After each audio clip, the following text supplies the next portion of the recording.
महाराष्ट्र हे एक पहिलंच राज्य आहे. त्याच्यातली आपल्याकडे दुसरी पण एक जात आहे, सोनुरसी आहे पेटला, ती आहे लाल चिपी. आता प्रचंड जंगलतोडीमुळे मधमाशांनी सुद्धा ह्या मॅंग्रोवचाच आश्रय घेतलाय आपली घरं बांधण्यासाठी किंवा पोळी तयार करण्यासाठी. कारण आपण आता बरीचशी जंगलत नष्ट केली, सिमेंटची जंगलं केली. आणि आपले प्रख्यात शास्त्रज्ञ सर अल्बर्ट आईन्स्टाईनने बऱ्याच वर्षापूर्वी म्हटलं आहे, पृथ्वीवरची साधी मधमाशी नष्ट झाली तर 7 वर्षात पृथ्वी नष्ट होणार. शेती किंवा अन्नधान्य परागीकरणच काही होणार नाही, शेतीच पिकणार नाही मधमाशा नसतील तर. एवढासा जीव सुद्धा पृथ्वीच्या नाशाला कारणीभूत ठरू शकतो. आता या औषधी झाडांच्या बरोबर याच्या आतमध्ये काही पॉयझनयुक्त पण झाडं आहेत, कडेला नाही तर आतमध्ये आहेत. जशा आपल्या माणसात चांगल्या वाईट प्रवृत्ती आहेत तशा निसर्गात पण आहेत, झाडात पण आहेत. आणि त्या पॉयझनयुक्त झाडांच्या पानाचा अंगाला डीक लागला तर अंगाला सूज येते, रस पाजला तर कदाचित मनुष्य मरू पण शकेल. मग त्याची सुद्धा निसर्गाने अशासाठी रचना केली की पूर्वी ही झाडं जळणासाठी तोडली जायची. मग त्या झाडांच्या भीतीमुळे थोडी तोड कमी होईल असं सुद्धा असू शकेल. आणि त्या झाडाचं बॉटनिकल नाव आहे एक्झॉकोरिया अगालोचा या बुरशी.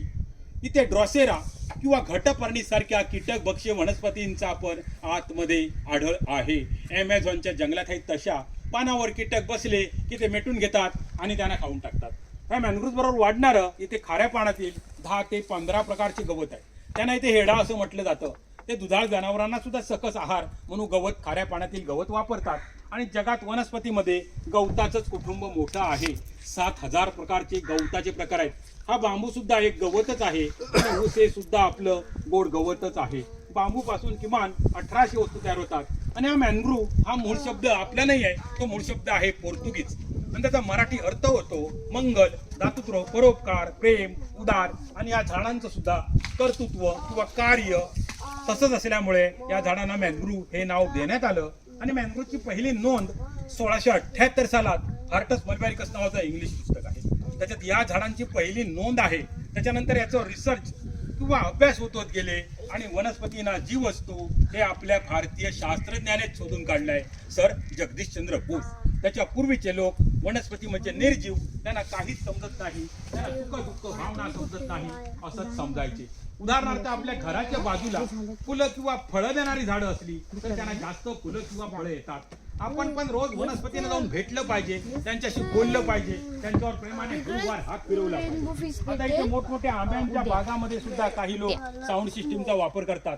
पंडित हरिप्रसाद चौरसिया वगैरे यांचं बासरी वादन, डिस्को गाणी नव्हे, त्याच्यामुळे त्यांच्या उत्पादनात वाढ होते आहे. आणि हे टेक्निक आपण आपल्या भगवान श्रीकृष्णाकडून चोरलंय. आपल्या भगवान श्रीकृष्णानं पहिलं बासरी वादन केलं की गाई आणि म्हशी जास्त दूध द्यायच्या. आता मोठमोठ्या तबेल्याने सुद्धा संगीत यूज करतात, त्याच्यामुळे त्यांच्या उत्पादनात वाढ होते. आता जगातल्या अतिप्रदूषित 100 शहरांपैकी 39 शहरे आपल्या भारतात आहेत. आणि समृद्ध पर्यावरण किंवा भारतातल्या प्रत्येक नागरिकाला जर चांगली हवा पाहिजे असेल तर भारतातल्या प्रत्येक नागरिकाच्या वाट्याला किमान 422 झाडांची गरज आहे. पण दुर्दैवाने मोठी तफावत आहे. प्रति हेड किंवा प्रति मानशी फक्त भारतात 24 झाडे येतात. भारतात दरवर्षी सरासरी 7 अब्ज वृक्षांची तोड होते.